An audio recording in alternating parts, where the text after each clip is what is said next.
बात कर रहे हैं climate adaptation adaptation and organic farming. National mission है ऑन सस्टेनेबल एग्रीकल्चर, ये पार्ट है national action plan on climate change, जो फोकस करता है क्लाइमेट एडाप्टेशन स्ट्रेटेजी पे, जैसे कि वाटर यूज एफिशिएंसी हो गया, सॉइल हेल्थ के मैनेजमेंट को प्रमोट करना है, क्लाइमेट रेजिलिएंट क्रॉप वैरायटी को मॉडर्नाइज करना है, कमांड एरिया डेवलपमेंट स्कीम है modernisation of command area development and water management as a sub scheme.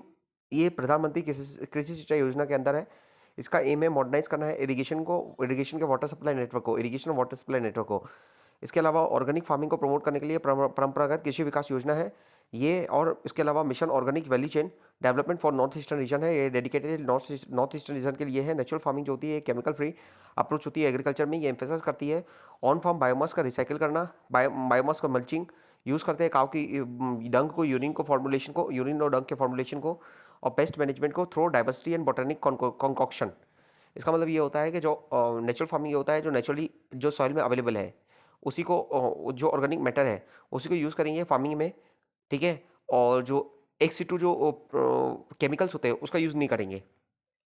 ये ग्राउंडेड होता है, एग्रो इकोलॉजी के कॉन्सेप्ट में ग्राउंडेड है। ये इंटीग्रेट करता है क्रॉप को, ट्री को, लाइफ स्टॉक को, ऑप्टिमम यूज़ होना चाहिए यहाँ फंक्शनल बायोडाइवर्सिटी का। नेशनल मिशन है नेचुरल फार्मिंग पे, ये लॉन्च किया गया था 2024 में। ये सेंट्रली स्पॉन्सर्ड स्कीम है, ये मोटिवेट करता है फार्मर को अडॉप्ट करें केमिकल फ्री फार्मिंग प्रैक्टिस, ठीक है। इसके लिए गवर्नमेंट ने परंपरागत कृषि विकास योजना लाई, ठीक है। और उसके अलावा है भारतीय प्राकृतिक कृषि पद्धति, अर्लियर ये स्कीम थी नेचुरल फार्मिंग के लिए। एम्बिशियस इंप्लीमेंटेशन टारगेट है नेशनल मिशन जो है नेचुरल फार्मिंग के लिए। इसका आउटली जो है ये बताया गया है, अपने को ये इंपॉर्टेंट नहीं है, ये याद रखना है कि bio input resource centre government ने डेवलप किया है, जिससे हम है ना नेचुरल फार्मिंग को गवर्नमेंट जो है प्रमोट करना चाहती है। नेचुरल फार्मिंग जो होती है इसके कंसर्न क्या है और रिकमेंडेशन क्या है कि कंसर्न है, एक तो फूड सिक्योरिटी का कंसर्न है, कॉन्फ्लिक्टिंग रिसर्च आउटकम है।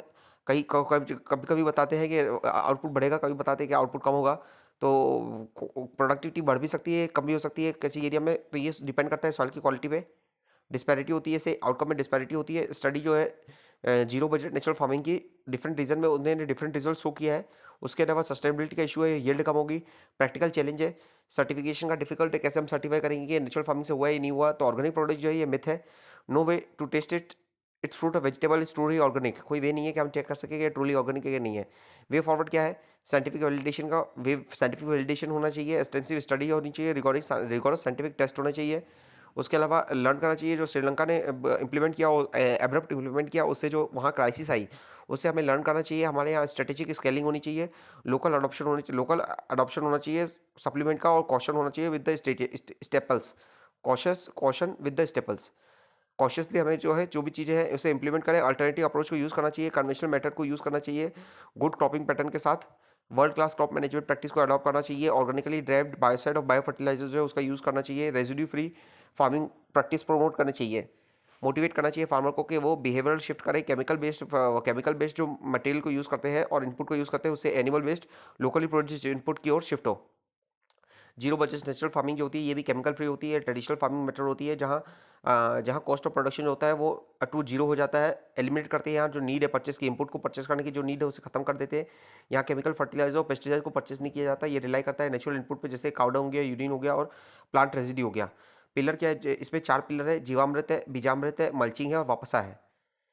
बेनिफिट इसकी ये है कि इनपुट कॉस्ट रिड्यूस होगा, सॉइल को बेनिफिट करेगा, कंजर्व करेगा वाटर को, बायोडाइवर्सिटी को प्रमोट करेगा और कंट्रीब्यूट करेगा इन्वायरमेंटल सस्टेनेबिलिटी में। इसके लिए भारतीय प्रकृति कृषि पद्धति एक सब स्कीम है प्रधानमंत्री कृषि विकास योजना के, परंपरागत कृषि विकास योजना के अंतर्गत, ठीक है। इसके अंदर बीजामृत है, जीवामृत है, मल्चिंग है और वापसा है। बीजामृत मतलब होता है सीड का ट्रीटमेंट करना, काउडंग को और यूरिन को काउड यूरिन को यूटिलाइज कर यूज़ करते हुए। जीवामृत है, यहाँ अप्लाई करते हैं यहाँ अप्लाई करते हैं इनोकुलेशन जो मेड हुआ है लोकल काउडंग से और काउ यूरिन से। मल्चिंग जो होती है एक्टिविटीज होती है जो इंश्योर करती है कि फेवरेबल माइक्रोक्लाइमेट हो, सॉइल के ऊपर माइक्रोक्लाइमेट एक डेवलप हो, फेवरेबल माइक्रोक्लाइमेट डेवलप हो, जिससे सॉइल की फर्टिलिटी और ह्यूमस कंटेंट जो है वो बढ़ सके। और उसके बाद वापसा है, इसमें सॉइल एरेशन होता है, इसमें सॉइल में ऐसे वेजेस डेवलप किए जाते हैं जिससे सॉइल में एरेशन हो सके, एयर का मूवमेंट हो सके। उसके बाद हम बात करेंगे कुछ ये है इंफ्रास्ट्रक्चर, इसमें energy, port, road, airport, railway and investment model की बात करेंगे। तो इससे पहला है हाई क्वालिटी इंफ्रास्ट्रक्चर जो है वो क्रिटिकल इनेबलर है इकोनॉमिक ग्रोथ के लिए, इंप्रूव करता है कॉम्पिटिटिवनेस को, रिड्यूस करता है लॉजिस्टिक कॉस्ट को, एनहांस करता है क्वालिटी ऑफ लाइफ को, अचीव करता है हमारा जो गोल जो है रैपिड और इंक्लूसिव ग्रोथ का उसको अचीव करने में हेल्प करता है। इंडिया जो है फेस कर रहा है क्रिटिकल इंफ्रास्ट्रक्चर डेफिसिट। हमारे अर्बन इंफ्रास्ट्रक्चर गैप की बात करेंगे तो इन्वेस्टमेंट नीड है 70 लाख करोड़ की नीड है 2036 तक। करंट इन्वेस्टमेंट जो है वो 1.3 लाख करोड़ है एनुअली, ठीक है, ये रिवील करता है मैसिव शॉर्टफॉल है। उसके अलावा वीक म्यूनिसिपल फाइनेंस है, म्यूनिसिपल फाइनेंस जो है वो 0.15% है जीडीपी का, तो ये लो है।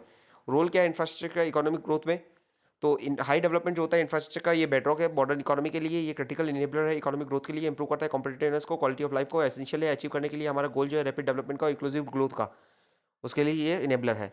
फिजिकल और सोशल इंफ्रास्ट्रक्चर दोनों में डिफरेंट होता है। फिजिकल इंफ्रास्ट्रक्चर जैसे हो गया रोड रेल ट्रांसपोर्ट में, एनर्जी में पावर हो गया, प्लांट ट्रांसमिशन नेटवर्क हो गए, कम्युनिकेशन में टेलीकॉम नेटवर्क हो गए, डेटा सेंटर हो गए। सोशल इंफ्रास्ट्रक्चर में बात करेंगे तो इसमें हेल्थ आता है, एजुकेशन आता है, अदर सर्विस जैसे सैनिटेशन, ड्रिंकिंग वाटर, ये फैसिलिटेट करता है ह्यूमन कैपिटल को और क्वालिटी ऑफ लाइफ को इंप्रूव करता है। जबकि फिजिकल कैपिटल जो था वो टेंजिबल नेटवर्क होते हैं जो एसेंशियल है इकोनॉमी के फंक्शन के लिए।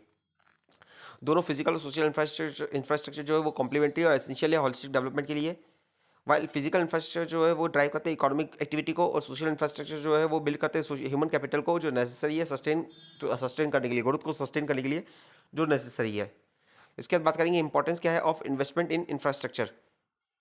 एक तो मल्टीप्लायर इफेक्ट होता है इसका, मल्टीप्लायर इफेक्ट होता है मतलब अगर हम यहाँ इन्वेस्टमेंट कर रहे हैं, अगर इंफ्रास्ट्रक्चर में इन्वेस्ट कर रहे हैं तो यहाँ की जो एरिया है वहाँ जो है एंसिलरी इंडस्ट्रीज डेवलप होगी, यहाँ ग्रोथ होगा, ग्रोथ का प्रोलिफरेशन होगा, इंडस्ट्री ग्रोथ होगा, ट्रांसपोर्टेशन कॉस्ट कम होगा, इंप्लॉयमेंट जनरेशन होगी, डेवलपमेंट होगा, लोगों की स्टेट ऑफ लिविंग बढ़ेगी, क्वालिटी ऑफ लाइफ बढ़ेगी, सोशल इंफ्रास्ट्रक्चर डेवलप होगा, ह्यूमन कैपिटल बढ़ेगा।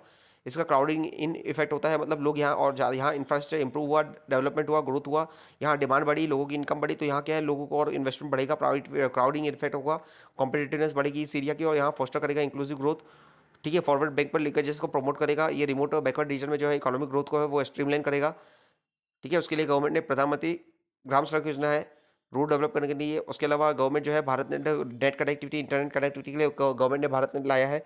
सेक्टर वाइज एनालिसिस की बात करेंगे इंफ्रास्ट्रक्चर डेवलपमेंट में, तो सबसे पहला है इंडिया रोड और हाईवे वास्ट नेटवर्क है हमारे पास, 64 लाख करोड़ का है, 64 लाख किलोमीटर का नेटवर्क है, सेकेंड लार्जेस्ट रोड नेटवर्क है। नेशनल हाईवे जो है वो ग्रोन हुआ है, 60% से ग्रोन हुआ है बाई 2014। अब हमारा नियरली 1.5 लाख किलोमीटर का है नेशनल हाईवे, नियरली 1.46 है तो मोटा मोटा 1.5 लाख है। और एक्सीलरेटेड कंस्ट्रक्शन नेशनल पेस जो है नेशनल हाईवे कंस्ट्रक्शन से, और नेशनल हाईवे के कंस्ट्रक्शन का पेस जो है वो 11 किलोमीटर एक दिन में 11 किलोमीटर बनता था, अब वो जो है 34 किलोमीटर बनता है, मतलब 3 गुना बढ़ गया है। क्वालिटी इंप्रूवमेंट की बात करेंगे तो लेंथ जो है 4 लेन की और 4 लेन और अबव नेशनल हाईवे जो है वो इंक्रीज हुआ है 2.5 टाइम से। अब बात करेंगे इंटरनेशनल कंपैरिजन की बात करेंगे तो हमारा रोड नेटवर्क जो है रोड नेटवर्क 64 लाख है, यूएसए में 66 लाख है, चाइना में 52 लाख है, तो हम सेकेंड पे आ गए। एक्सप्रेस वे और national highway network express way और हाईवे की बात करेंगे तो हमारे यहाँ नियरली 1.5 लाख है, चाइना में यूएसए में 1,08,000 है, और चाइना में भी हमारे जितना ही 1.5 लाख। रोड डेंसिटी की बात करेंगे तो हमारे यहाँ स्क्वायर किलोमीटर में 1.62 है, यूएसए में 0.68 है, और चाइना में भी जो है 0.5 है, मतलब हमारे यहाँ सबसे ज़्यादा है रोड डेंसिटी। क्वालिटी असेसमेंट की बात करेंगे तो लो क्वालिटी हमारे यहाँ 75% हाईवे जो है 2 लेन है, अंडर मेंटेन है। यूएसए मेच्योर है, एक्सटेंसिव है, इंटरस्टेट सिस्टम है। चाइना में मॉडर्न है, हाई क्वालिटी है, और रैपिड एक्सपेंशन हो रहा है चाइना में। अब इसके अलावा गवर्नमेंट ने की फोकस एरिया क्या है भारतमाला के, भारतमाला जो योजना है ये फ्लैगशिप प्रोग्राम में स्टार्ट हुआ था 2017 में, डेवलप करने के लिए 24,800 किलोमीटर का नेशनल हाईवे इकोनॉमिक फोकस करता है इकोनॉमिक कॉरिडोर पे। ये प्रमोट कर ये इम्प्रूव करेगा फ्रेट की एफिशिएंसी को, ठीक है, इकोनॉमिक कॉरिडोर डेवलप करता है, इंफ्रास्ट्रक्चर को अपग्रेड करेगा, रिमोट कनेक्टिविटी को प्रमोट करेगा, और कॉस्ट को रिड्यूस करेगा। ये बिल्ड करेगा लॉजिस्टिक पार्क, लोअर करेगा ट्रांसपोर्टेशन कॉस्ट को, एनहांस करेगा एफिशिएंसी को। नोटेबल प्रोजेक्ट की बात करेंगे तो दिल्ली मुंबई एक्सप्रेसवे जो है, अमृतसर जामनगर जो है जामनगर एक्सप्रेसवे है, गंगा एक्सप्रेसवे है, गोरखपुर शामली एक्सप्रेसवे, ये भारतमाला परियोजना के अंदर है। उसके अलावा national high speed road connectivity project है, ये कनेक्टिविटी को प्रमोट करने के लिए, ट्रैवल टाइम को रिड्यूस करने के लिए, लॉजिस्टिक एफिशिएंसी बढ़ाने के लिए। इसका एग्जांपल है आगरा ग्वालियर कॉरिडोर है, खड़गपुर मोरेग्राम है, रायपुर रांची है, ये की कॉरिडोर है national high speed road network के। उसके अलावा चारधाम महामार्ग विकास परियोजना है, ये पिलग्रिम साइट को कनेक्ट करने के लिए 76% जो है कंप्लीट हो चुका था 2024 तक। उसके अलावा की इनिशिएटिव की बात करेंगे तो उसके अलावा मल्टी मॉडल लॉजिस्टिक पार्क है, ठीक है, 6 लॉजिस्टिक पार्क डेवलप किए गए चेन्नई में, इंदौर में, नागपुर में जालना महाराष्ट्र में है, यहाँ जोगीघोपा है, और बेंगलोर है। उसके अलावा नेशनल लॉजिस्टिक पॉलिसी है लॉजिस्टिक को कॉस्ट को कम करने के लिए, पीएम गति शक्ति योजना है, नेशनल लॉजिस्टिक पॉलिसी है जो स्ट्रीमलाइन करती है प्रोसेस को, प्रमोट करती है डिजिटलाइजेशन को, और क्रिएट करती है मोर एफिशिएंट लॉजिस्टिक इकोसिस्टम को। नेशनल हाईवे मेंटेनेंस पॉलिसी की बात करेंगे तो ये लॉन्ग टर्म कॉन्ट्रैक्ट को प्रमोट करता है via toll operate transfer and investment trust को प्रमोट करता है। व्हीकल स्क्रैपिंग पॉलिसी गवर्नमेंट ने लाई है। उसके अलावा रोप वे प्रोजेक्ट डेवलप किया है, रोप वे प्रोजेक्ट को डेवलपमेंट के लिए गवर्नमेंट ने पॉलिसी लाई है वाराणसी में, धोसी धोसी हिल, बिजली, महादेव और उज्जैन में। Important theme in national highway की बात करेंगे और रोड और हाईवे की बात करेंगे तो कॉरिडोर बेस्ड अप्रोच जो है वो फॉलो की जा रही है हाईवे के डेवलपमेंट में। Corridor based highway development focus करता है बिल्ड करना है और अपग्रेड करना है हाईवे को एज ए इंटीग्रेटेड और continuous corridor rather than isolated stretch और पैकेज। मतलब एक कंटिन्यूटी मेंटेन करनी है और इंटीग्रेटेड अप्रोच को फॉलो करना है क्लस्टर बेस में। यहाँ इंडिविजुअल प्रोजेक्ट पर फोकस नहीं होता, कॉरिडोर बेस्ड अप्रोच में एक पूरा कॉरिडोर डेवलप किया जाता है कनेक्टिविटी का। ये कंसिस्टेंट होता है, डिज़ाइन में कंसिस्टेंट होता है, ये यूज़र के एक्सपीरियंस को जो है ना इंप्रूव करता है, ये लॉजिस्टिक एफिशिएंसी बढ़ाता है, टाइम ट्रैवल को रिड्यूस करता है, ट्रैवलिंग टाइम को रिड्यूस करता है, कनेक्टिविटी को इंप्रूव करता है। मल्टी मॉडल लॉजिस्टिक पार्क की बात करेंगे तो ये जो है ट्रांसपोर्टेशन हब डेवलप करने की बात करता है। ये इंटीग्रेट करता है कई मोड ऑफ ट्रांसपोर्टेशन को जैसे रोड, रेल, सी, वाटर, एयर। एसेंशियल है लॉजिस्टिक सर्विस के लिए जैसे कि वेयर हाउसिंग हो गया, स्टोरेज हो गया, डिस्ट्रीब्यूशन हो गया, वैल्यू एडेड सर्विस के लिए ये डेवलप होता है under the hub and spoke model. ये स्ट्रीमलाइन करता है फ्रेट ट्रांसपोर्ट को multiple model through multiple models, multiple model split freight movement in India. Road road से हमारा 3.05 ट्रिलियन टन का मूवमेंट होता है।